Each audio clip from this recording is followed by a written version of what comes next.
Hi, and welcome to the Beer Temple. I am Chris Quinn, yet again another special location as I've got a guest here, Tim Larrance of Cascade Brewing Company out of Portland, Oregon. Correct. Tim, thanks for coming on. Thank you very much for having us. Yeah. This is great.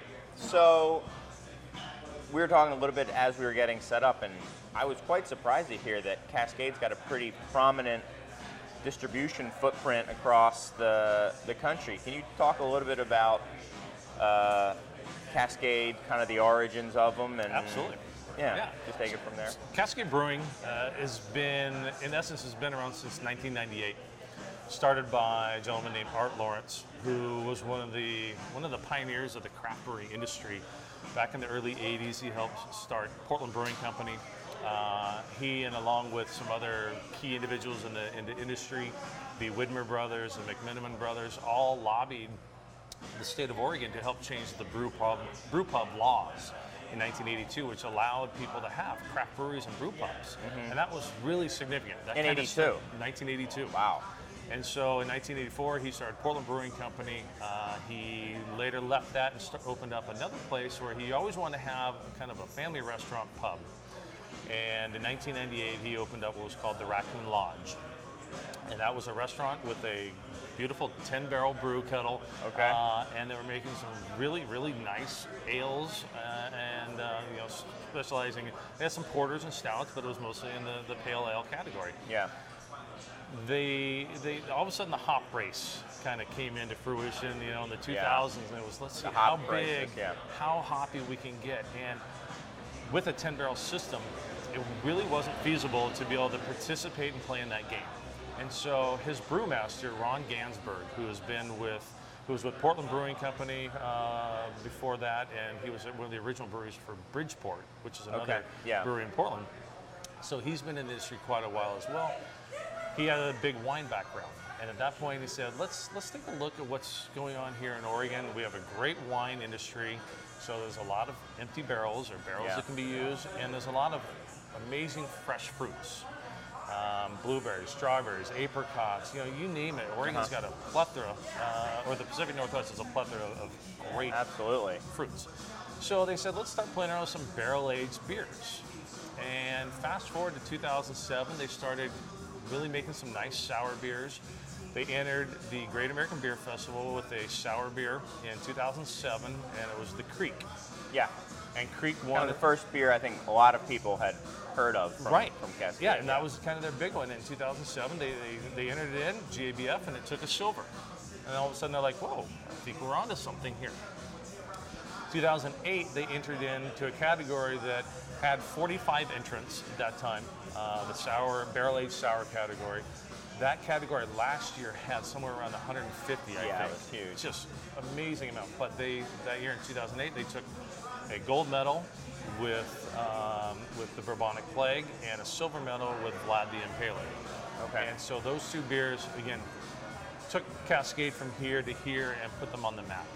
And from then on, it was a very highly allocated item. It was hard to get because, again, brewing out of a very small facility, not many places to put the barrels. Yeah. In 2010, Art bought another piece of property on the east side of town on 10th and Southeast Belmont, which is now where the Cascade Barrel House is located. Yeah. Which many people that have been to Portland have gone to the Barrel House. Myself included, yeah. Great little spot. And that's where they were going to do all their barrel storage and do their big barrel program. Within 3 years, they started to outgrow that spot. And a year and a half ago, we opened up what's now called the Blending House, which is a large location on the west side of Portland where we now house and hold over 1,500 oak casks, plus 9 fooders, which each hold about 1,500 gallons each. Okay. So that's kind of Cascade in a nutshell from where we started to where we're at, and we're continuing to grow. You brought up, we're now in a large amount of states. Right. We were heavily allocated, like I said, for so long, and there was such a demand. Originally, we had New York, Boston, California were really our big markets. And you also did a direct shipping business for a while, too, which is how a lot of people got to try your beer outside of Portland. It was a great business until the federal government kind of put the stop to it for everybody, and it wasn't just us. And it was just one of those things. I think it was allowed and tolerated, and then it got to the point where the government said, we can't do this. So that put a big, that was a big hit for a while because to our overall business. And did that foment kind of you guys looking to expand your distribution, or was that already underway? No, I think at that point we got to the point where we were now producing enough beer to satisfy the demands. And you brought up a great point. That mail order exposed a tremendous amount of people to the brand, but we couldn't satisfy them because they couldn't get enough, and then all of a sudden we couldn't ship to them. So we had people from Illinois to Minnesota to Ohio saying, I used to buy it online, how do I get it? Then distributors started getting more involved. I would say the real big thing that really kind of catapulted us to a much larger distribution network was the Craft Brewers Conference a year and a half ago in Portland. Oh, right. CDC, which was in Portland, brought a lot of distributors to town. A lot of people went to the Barrel House and they fell in love with the beer. They heard about it, and literally, of all the distributors that we have now, I haven't had to call one and say, hey, will you take us? It's all them calling us, so we want you, and in several states there's been more than one distributor, and it's been a tough decision. Because I don't want to say no. Good problem to have, right. Yeah. I don't want to say no to somebody, but at the same time, I can only have one distributor. Right. Interesting. So you guys, Cascade started in 2007, you said? Started doing sours in about 2005. 2005, okay. Like 2000 or 1998 is when Cascade Brewing, the brewery itself. Well, that was, I was getting a little confused with the years then. So you guys transitioned to starting doing sours, and now you guys are certainly primarily sour. Are you only sour? So we are still a 10-barrel brewing facility. We have not increased it. So that's kind of one of our limitations of where we're at.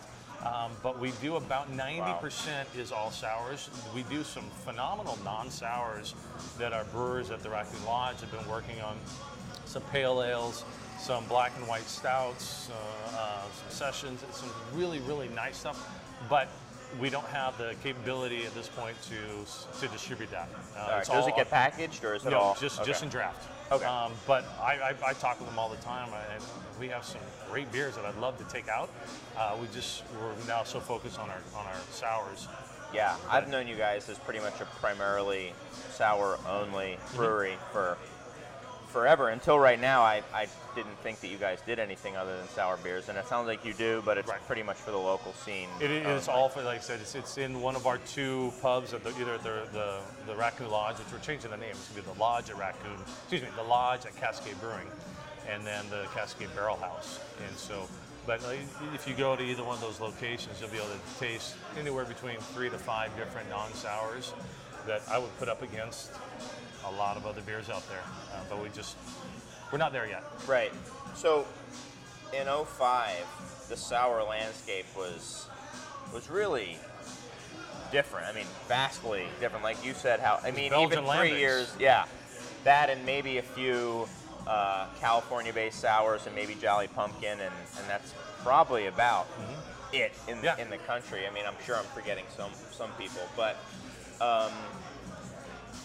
So when you guys were starting out with sour, one thing that you guys still to this day do is you pretty much do a lactobacillus souring only. You do brewer's yeast and lactobacillus, right? Right, and we create our own lactobacillus in-house. So it's a proprietary recipe. It's something that we closely guard, but it's something because then we know that we can control that aspect of it.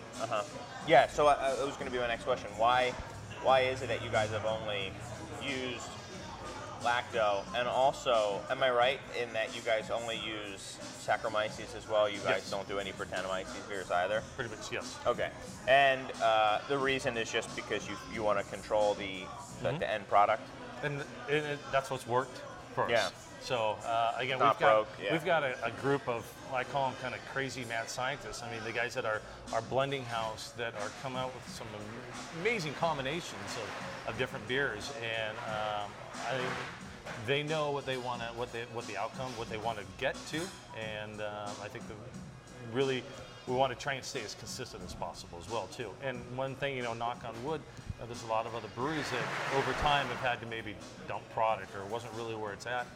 We haven't had to do that. Because of the fact that, again, we will not release a beer until it's ready. I have a kind of a sell sheet that lists all of our releases throughout the year, and I put up at the top, it's like, this is our schedule. But really, the beer tells us when it's ready. We don't tell it when it's ready. Okay. And so we want to make sure, right, cranberry, I wanted to have last month so we could start selling it to our distributors, getting ready for the holiday season. Brewers came back to me and said, it's going to be next month. Okay. On average, how long does a beer take for you guys to Our product will age anywhere between 12 to 24 months before it leaves our facility. Wow. So no kettle sours. Everything is oak barrel soured, or in the barrels or in the fooders. Okay. And is everything then barrel fermented as well, or do you guys ferment, do like a primary fermentation and then transfer over to? A little of both. I mean, there's also the bottle fermentation as well too. So we'll add a little bit of yeast before it goes into the bottle.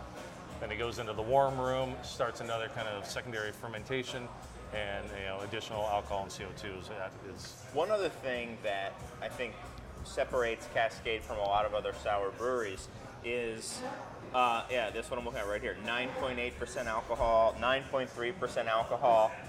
I mean, this is like, you guys are not only one of the first sour breweries in the States, but you might still only be the Imperial Sour brewery. Is there a reason why you guys made such like ass-kicking beers from a?